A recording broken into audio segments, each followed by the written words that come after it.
30 वर्षमा करिब 30वटा भन्दा बढ्ता सरकार बदलिसकेका थिए। 6 महिना भन्दा बढ्ता सरकार नटिक्ने। त्यो स्थितिमा फेरि भोलि गएर के हुने हो? हाउस त फेरि पनि हङ हुने हो कि?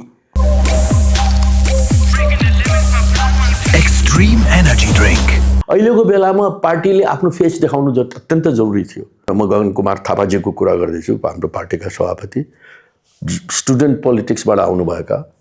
मैले उनलाई आफैले हाउसमा चाहिँ नि जहिले पनि हरेक कम्प्लेक्स र कम्प्लिकेटेड सिचुएसनमा त्यसलाई फेस गरेर एउटा चाहिँ नि क्रेडिबिलिटी विन गरेको एउटा चाहिँ नि नेताको रूपमा म हेर्छु।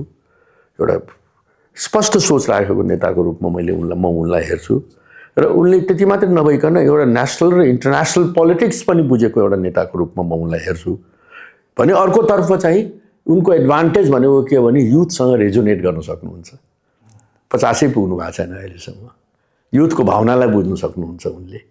त्यस्तो किसिमको नेतालाई अहिलेको बेलामा नेपाली कांग्रेसले अगाडि उभ्याउनु सही निर्णय थियो यो हाम्रो।